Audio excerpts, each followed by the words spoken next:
우리 권정만 집사님 나오셔서 또 귀한 나눔 할 때 여러분 귀한 은혜 받으시기 원합니다. 박수로 환영하겠습니다. 네, 권정만 집사입니다. 소감 나누기 전에 출발하는 날 새벽에 장대비를 뚫고 공항까지 우리를 데려다준 이지원 집사와 정창현 집사에게 감사의 말씀을 전합니다. 그리고 80이 넘은 연로하신 몸임에도 불구하고 전도 기간 내내 기도의 용사로 뒤에서 끊임없이 기도해 주신 이경혁 권사님 정말 존경하고 감사합니다.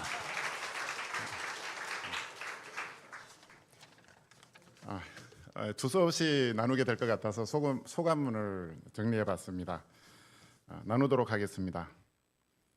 4월 초 어느 주일날 커피를 마시고 있는데 갑자기 목사님께서 농담처럼 가볍게 올해 아웃리치를 같이 가지 않겠냐고 물어보셨다.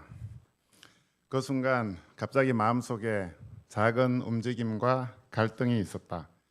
전혀 생각이 없었기 때문에 평소 같으면 그냥 거절하거나 못 가는 이유를 늘어놓았을 텐데 왠지 그러고 싶지 않았고 갈 수 있는 가능성을 생각해 보게 되었다. 그러자 문득 올해 사마리아 봉사를 그곳에서 하는 것도 나쁘지 않겠다는 생각이 떠올랐다. 올해 사마리아 봉사를 거기서 해볼까요? 내 대답이 의외였던 걸까?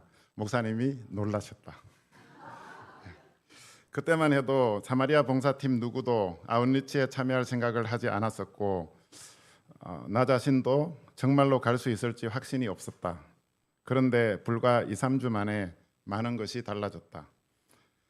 사무실 비우는 걸 아주 싫어하는 아내가 전도팀으로 함께 가겠다고 하더니 전문가인 김 장로님과 최 집사님에 이어 노가다 좀 할 줄 아는 김기현 집사와 이관식 집사가 함께 가자고 나섰다.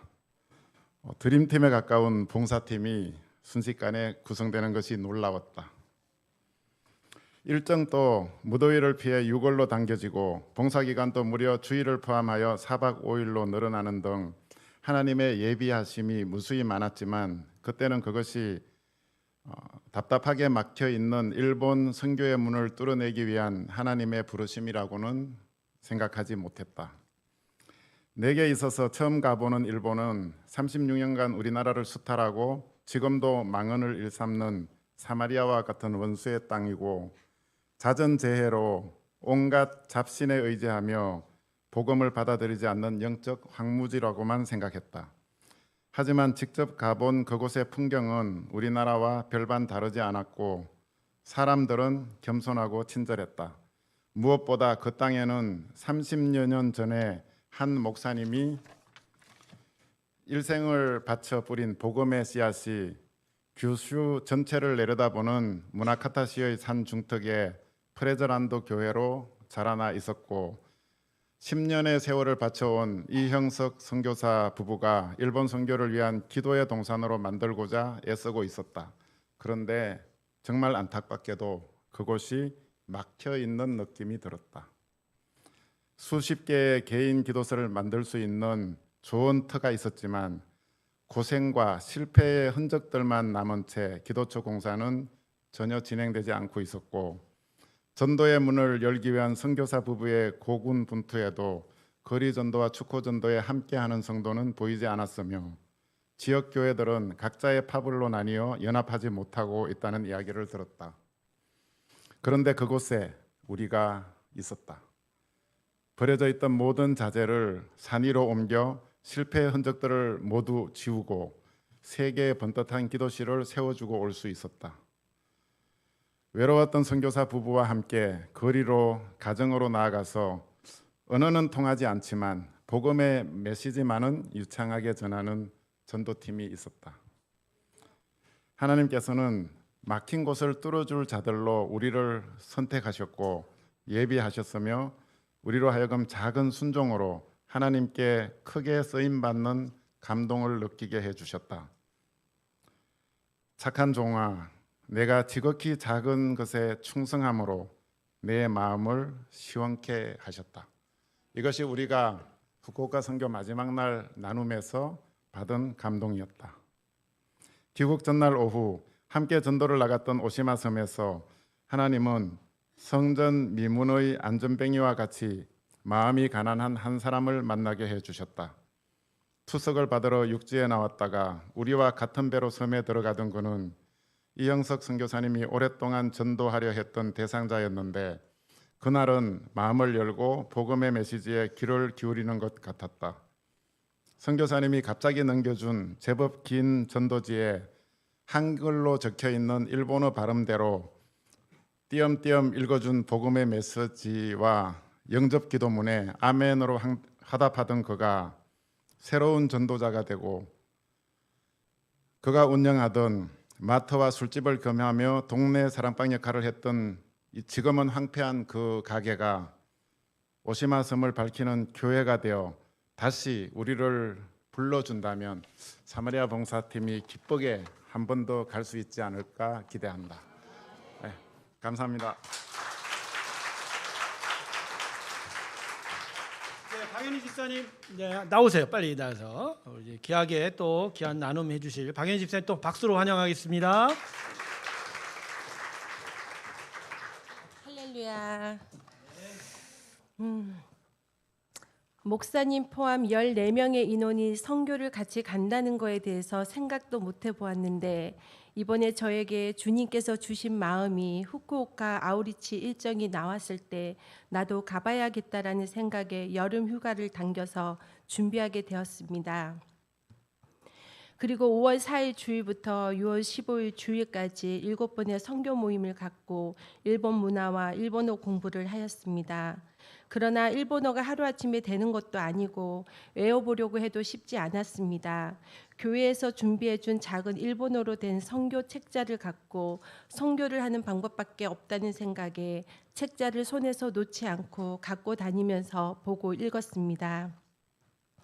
일본은 많은 신들을 믿고 있기에 과연 기독교가 들어갈 수 있을까라는 부정적인 생각이 있었고 영적으로 어려운 땅에서 사역하고 계시는 프렌즈란도 교회 이영석 서우석 선교사님을 위해서 기도했습니다.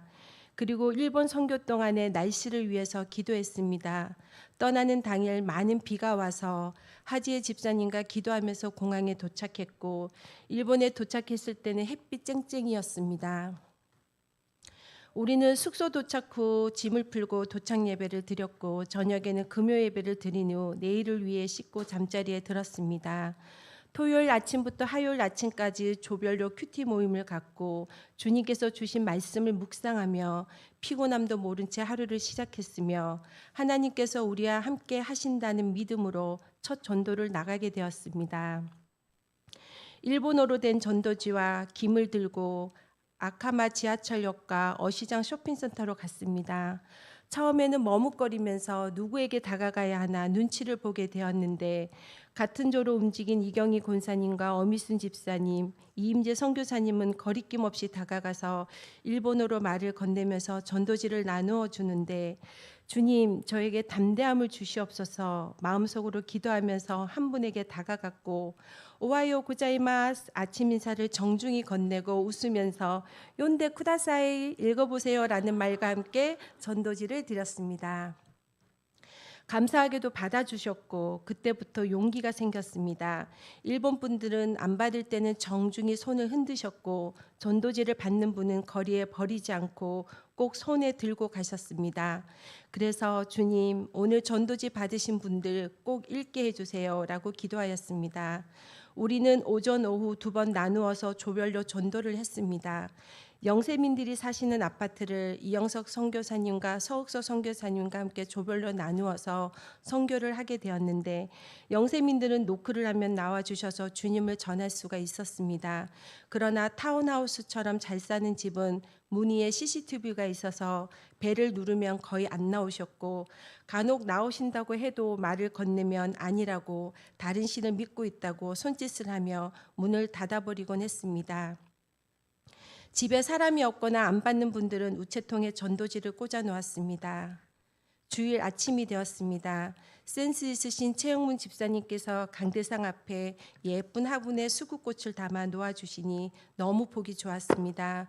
그리고 우리는 준비해간 일본어로 찬양 두 곡을 부르고 최봉림 목사님의 설교를 일본에서도 들었습니다. 일본 분들이 몇 분이나 오실까 생각했는데 생각보다 많이 오셨습니다. 예배를 마치고 이경록 권사님께서 만드신 도토리 묵과 조정희 권사님의 미역국, 한국에서 가져오신 반찬들, 우리들이 만든 잡채 등등 푸짐한 식사로 함께 나누면서 일본과 한국이 하나가 된 것 같았습니다. 만나게 드셔주시니 참으로 감사했습니다. 월요일 우리는 오시마 섬으로 배를 타고 들어갔습니다. 배 안에서 선교사님 부부께서 오시마 섬에 사시는 남성분을 만나 전도하셨고 그분이 운영하시는 가게에서 말씀을 전하시고 서우숙 선교사님의 멋진 찬양으로 또 그분을 위해서 합심하여 기도도 해드렸습니다. 저는 이경희 권사님과 어미순 집사님과 3인으로 움직이면서 문을 두드려 나오시는 분께 전도할 때 뒤에서 그분을 위해 기도하고 사진도 찍었습니다. 그러다 집 앞 청소를 하고 계시는 후미꼬상이라는 중년 여성분에게 다가갔습니다. 인사를 건네고 이영석 선교사님께서 전도지를 따로 만들어 주셔서 그걸 보고 읽어 내려갔습니다. 제가 읽는 걸 잘 들어주시다가 떠듬떠듬 거리니까 저의 복사용지를 들여다 보시기에 보여드렸고 후미꼬상이 직접 읽어 내려갔습니다. 웃으면서 뭐라고 하시는데 알아들을 수가 없는 거예요. 그냥 하이하이 하면서 웃어드렸어요. 그때 마침 이경희 권사님과 어미순 지사님이 같이 와서 대화를 나누었고 비록 언어는 안 통했지만 마음이 통하고 있음을 알게 되었어요. 그리고 전도지를 드리고 모자를 씌워드렸는데 너무 잘 어울리고 좋아하셨습니다. 감사하다며 우리에게 음료수를 주셨습니다. 그렇게 후미꼬상과 인사하고 바닷가 쪽으로 나오는데 할머니 한 분이 혼자 앉아 계셨습니다. 우리는 다가가서 전도지를 보고 읽어드렸고 뭔가 말씀을 많이 하고 싶어 하셨는데 알아들을 수가 없으니 웃으면서 들어드렸습니다. 예쁜 모자를 씌워드리니 너무 좋아하시던 그 모습이 지금도 머릿속에 남아 있습니다. 이경록 권사님께서는 다리가 아프셔서 오래 걷지를 못하시다 보니 차 안에서 기도하고 계셨다고 했습니다. 각자의 상황 속에서 전도하는 우리의 모습을 주님께서는 기뻐하셨을 거라 생각이 되었습니다. 우리에겐 일본이 참 복잡한 감정을 불러일으키는 나라입니다. 우리가 그들을 정말 사랑할 수 있을까요? 과연 우리가 시간과 재정을 들여 직접 찾아가 복음을 전하는 것이 합당한 일일지 의문이 들 수도 있습니다. 그러나 하나님 보시기에 모두가 같은 주가 필요한 영혼들이고 그들이 누구든 간에 하나님이 사랑하시기에 저도 그들을 사랑할 수 있다는 것을 알았습니다. 사람을 보는 게 아니라 영혼을 보는 것, 하나님께서 가라고 하시는 곳에 가는 것, 내가 있어야 할 자리, 내가 기도할 것을 말씀해 주시는 것 같았습니다. 김종석 장로님, 이강식 집사님, 최영문 집사님, 권종만 집사님, 김기현 집사님, 최현우 형제가 동참하여 만들어 놓은 기도초가 너무 아름답고 이영석 서우숙 선교사님께 큰 힘이 되었으리라 믿습니다. 그 기도초에서 성령의 불기둥이 샘솟길 기도하겠습니다. 4박 5일이 너무 짧게 느껴졌습니다. 하나님의 음성을 듣고 순종하고 기도하며 이 땅에서의 것을 구하지 않고 다른 영혼을 위해 기도하는 그 시간들이 참 귀하고 행복했습니다. 내가 네게 명령한 것이 아니냐. 강하고 담대하라. 두려워하지 말며 놀라지 말라. 내가 어디로 가든지 내 하나님 여호와가 너와 함께 하느니라. 여호수아 1장 9절 말씀. 아멘.